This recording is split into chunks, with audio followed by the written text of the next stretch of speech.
I'd like to introduce Johnny Flores. He is the producer and host of Serious Talk. Seriously. I was the guest. You were my guest this week? Yeah. On episode 39. 39, yeah. And I've asked... I thought my zipper was down.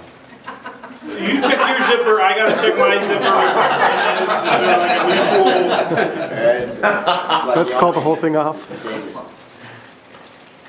We're going to talk about Pink. Pink, yeah. A little bit.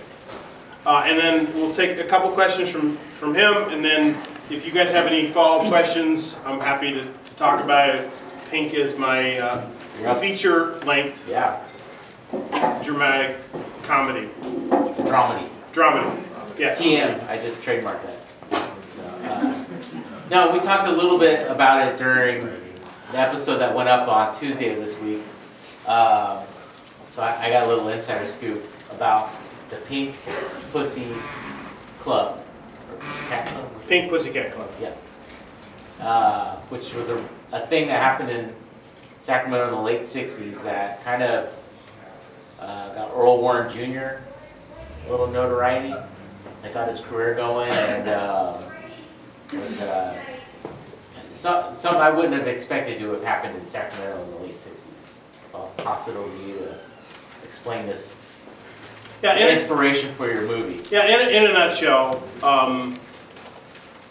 1969 in Sacramento, the Pink Pussycat Club, which is located in Orangevale, the dancers decide that it's within their First Amendment rights to dance bottomless. They had shirts on them. That was sort of the nomenclature of the time. They called it bottomless as opposed to topless, but it really assumed that they're fully nude. The dancers decide to dance completely naked. The sheriff, John Misterly, decides that, hell no, this isn't going to happen in my town. They're arrested 7 times over that year, and ultimately it goes to trial, and the sheriff, or the judge, who happens to be the son of Earl Warren, the kid is Earl Warren Jr., that if the jury's going to decide whether this violates community standards, they'd have to see the dance.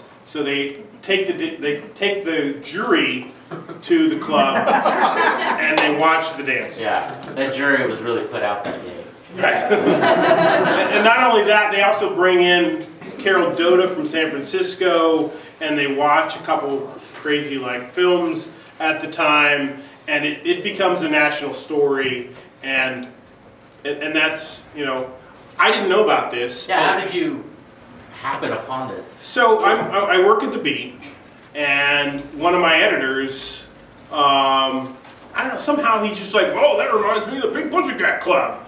And I was like, what? And I'm from Orangevale, so when he mentions Orangevale Pink Pussycat Club, I'm like, what? I've never heard of this. So I start asking him questions, and the more I learn, the more I'm fascinated.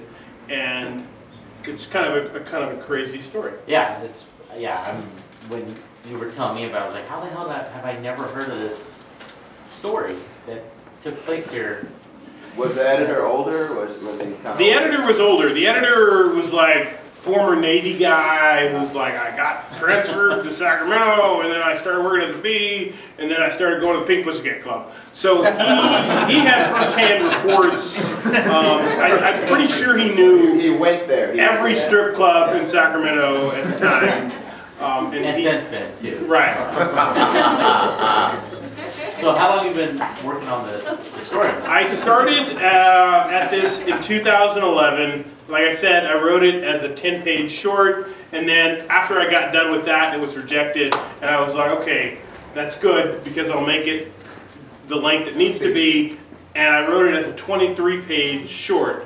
And I started sending it to other film people to get feedback, and they're like, whoa, this is good, you should do this as a feature length. And at the time, I was like, you know what, you do it as a feature length, how are you going to get the money to do that, to really make that? So you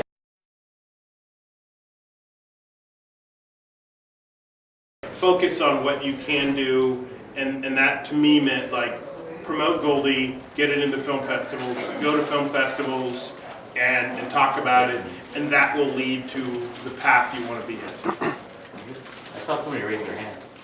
Was that? Orino? No, all I wanted to say, this was back toward the thing about the Orangevale Club. I just recently, Christmas time with my folks in Folsom, there were people who had discussed having been to this club in Orangevale. It's a real thing. This was a thing, and it's a good story. It's not much. I've known Ed for a couple of years now, and I was here in that summer of '69 as a grad student at Sac State, and I remember all the excitement. In fact, I had a roommate that I took to small claims, and Judge Warren happened to be the sign. And it's obvious he didn't give a damn about what was going on in the small claims, which all the judges had to hear in the municipal courts. He wanted on with this trial in the afternoon. And I've been putting Ed in contact with some of the people of that era that I happen to know. That's how we learned a little bit about Mr. Lee, the real Mr. Lee. Remember with Larry. Well, the famous dancer from San Francisco that was part of this, right? What was her name? Carol Doda. Yeah. Yeah. Carol Doda is famous for like having the first double Ds. She got breast implants and was sort of famous for that. She also performed in this trial. And she is, you know, it's weird that there's like still holes in the internet and there's not a Wikipedia page on this yet, but that's the one reference you can see on Wikipedia. She talks about performing, or it's written about her performing for this trial. I actually called her and talked to her, and she's a little up in the age now, and she didn't remember it. So I could send her the newspaper clips, and I hope she'll remember. But you know, it became clear that she may not be a resource for moving this forward. So Ed, you're going to tell us the outcome of the trial? Oh, the outcome of the trial. The girls won the trial, but obviously the government changed the law and made it illegal to consume alcoholic beverages in the presence of Nude. vagina. So that's where things stand. You know, I'm pretty optimistic that we'll find the money to make this work. You didn't ask about strategy, but I'll Yeah, talk. sure. Well, it was the Kickstarter. All right. But yeah, you asked about Kickstarter. I'm actually doing a Kickstarter for Goldie. Ultimately, I want to do a Kickstarter for Pink, but I think that I need to build that audience and build that team. When you go out and you ask for big money, you need to have a big audience, and you need to have communicated what you're trying to do and what this film is about. And I think that's all in the works. I've written a comic book prequel. And a video game, too. And a We're working video on a game. video game. A video game? Time behind. You know, Sheriff Mr. Lee dealing with various problems in Sacramento, including people being bottomless. Trying to cover your drink from things falling into it. Yes. Are you aiming Pink for? I think, well, in Independent. a perfect world, I would be a strong PG-13, but I don't know that there's such a thing. Strong. 14? But, If you get like bloodless violence, then you'll get 13. As soon as you mention a boob, it's hard. Harder. that's a good point. Independent unrated. Yeah, this is the era of Bush, so everything is curtailed, covered.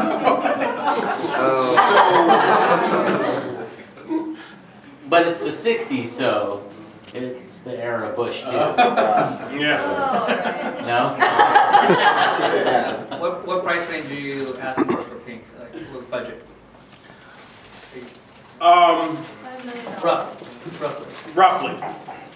You know, I try to look, when I tackle that question, I think about what's the floor.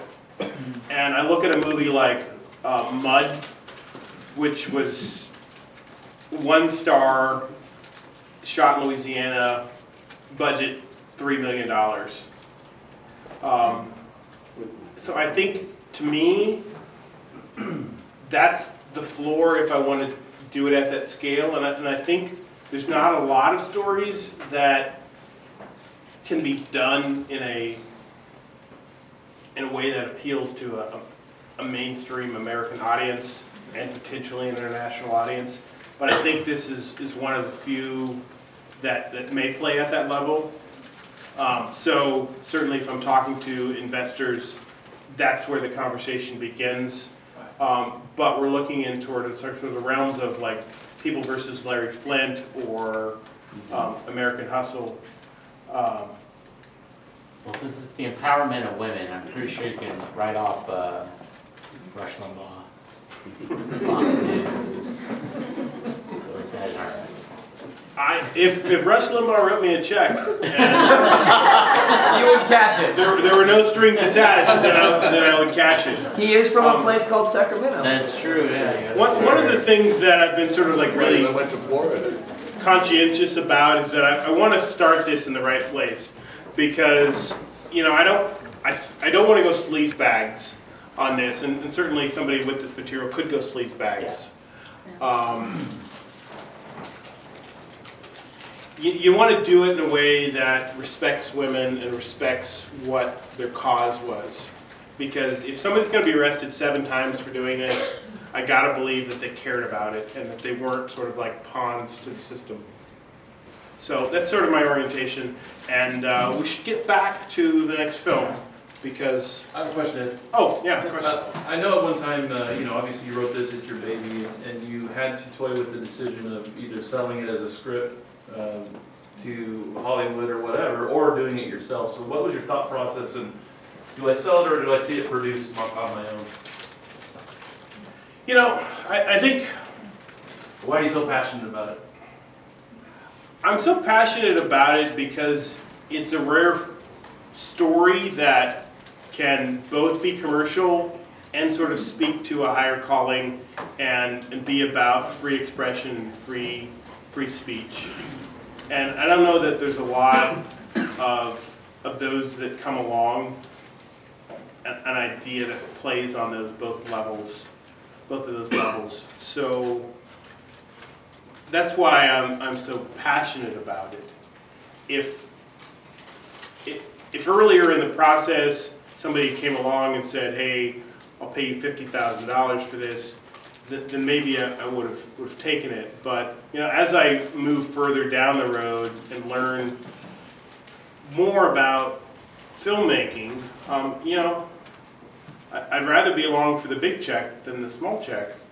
So that's my orientation. And also, it's not really that easy to sell a movie and just sort of be happy that it gets done. It's a long road regardless of what path you take, and I'd rather take the path that I can control more than the path that's passive and you've got to wait and cross your fingers and hope that Paramount grabs a good director and that they're in tune with you telepathically to